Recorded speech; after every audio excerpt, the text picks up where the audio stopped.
Thank you very much, everyone. Again, participation. Thank you very much, everyone. Thank you for your participation.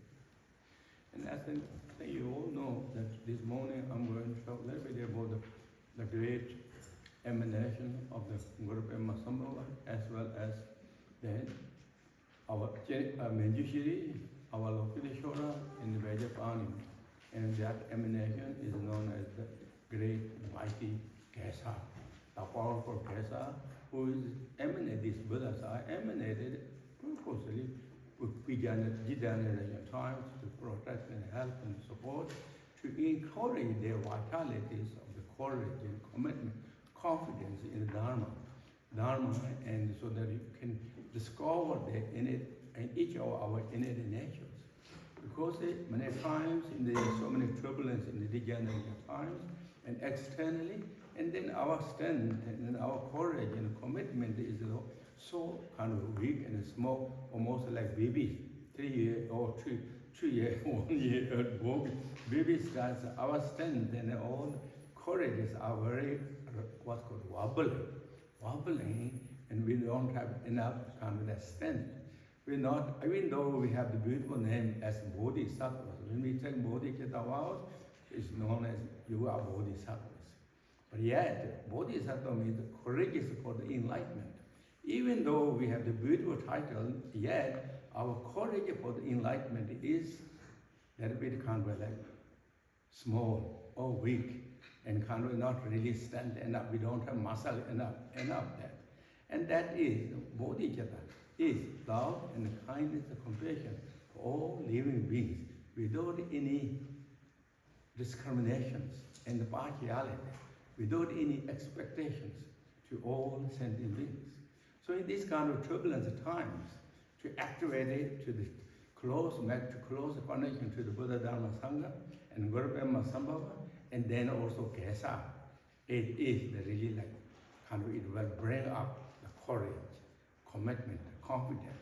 Not just the courage, commitment, confidence, that also will bring the fulfillment of our wishes and our goal that lined up with the Bodhicitta. So therefore, Gesar is a very special practices of particular degeneration times. And particularly there's so many turbulence going on in a worldly level, that in the side also there's so many things kind of turbulence going on every different direction. So this time we really stand kind of invoke the power and the blessings and of the with the Guru Padma Sambhava and the Mother Tara and the Buddha Dharma Sangha together with the Gesar. I think it's really very powerful. And that's what the great master Rinpoche gave these teachings. Rinpoche gave the one with the biggest, like the highest, the most teaching, profound teachings on the Gesar. That he saw the needed for the human beings, needed for these sentient beings, we sentient beings. So that's what really the Gesar is. And again, in order to go through this, and it is also to be strengthening our motivations, pure motivation, joy in appreciation, more grateful, more thankful for all our situations and circumstances, even though we are in different challenges, difficult troubles, externally, innerly, all that, there's many reasons to be happy and joy, thankful, grateful that. Shouldn't ignore that. Shouldn't that kind of like overpowered by all the midst of the difficulty, troubles, or something happen, then we kind of become weaker and weaker. There's nothing really benefit. Therefore, bring more joy and appreciation is really bring the result, benefit, and vitality. So bring more joy and appreciation. Highlight that. Don't put that in a corner of some dark places and then kind of looking something else. That is we are kind of missing. We're missing our practical systems. So joy and appreciation, thankful, grateful, many different levels, all that. And we all know, you all know, we receive so many teachings that you all know. So we activated that. And together with that, in Bodhicitta, thinking of all the sentient beings, those are in the teaching of Upanishad, vastness motivation of the Bodhicitta. Vastness means your intention is vast, there is no boundaries. Bodhicitta has no boundaries, no limitation, vastness. And you object or project that intention has also no boundary, no limitations. No boundary, no limitation by the space and time. All that is what called vastness motivation of the Bodhisattva.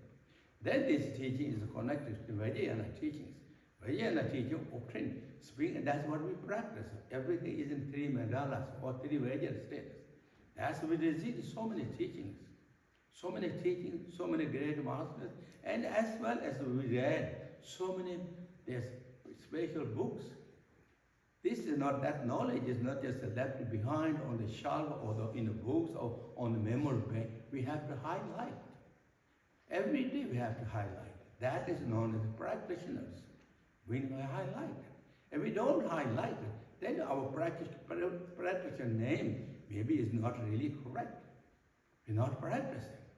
Even we received the teaching a long time ago, they go and come think, oh, I received the teaching, I received the empowerment, I received this great master, so many great masters, one after another. But our the progress of the realization and understanding is almost like kind of when we begin. Why that? This is what in the teaching mentioned. Always we are kind of like not really keeping up the practice. We are the poor of them. We do the poor of the devotions, joy, and appreciations. Appreciation, maintaining those practices. So therefore, kind of bring out also those three Vajrayana states, or three Kaya states, or three Mandala states. Whatever terminology we use is basically the same thing. It's bring out the purity states. Then with those thoughts, we kind of go through this. Today I thought to go all really about this here, the great Master Mohan which is teaching, called the method for quickly entering into the stream of the blessings of the Guru, Yoga of Gesar, who is the unchanging wisdom of the awareness. That is the great Master Mohan which is teaching, is called Guru Yoga practice. We have this booklet, of course. I'm sure you have, many of you have that booklet too. Not this particular booklet, but this is very popular teaching of the Gesar Empowerment, and translated by many great those masters of the Nyingma masters, I think that. So you can look at it. And now we talk about generally this when you practice Guru Yoga. Now what is they call Guru Yoga? We like to receive the blessings. We like to receive the blessings.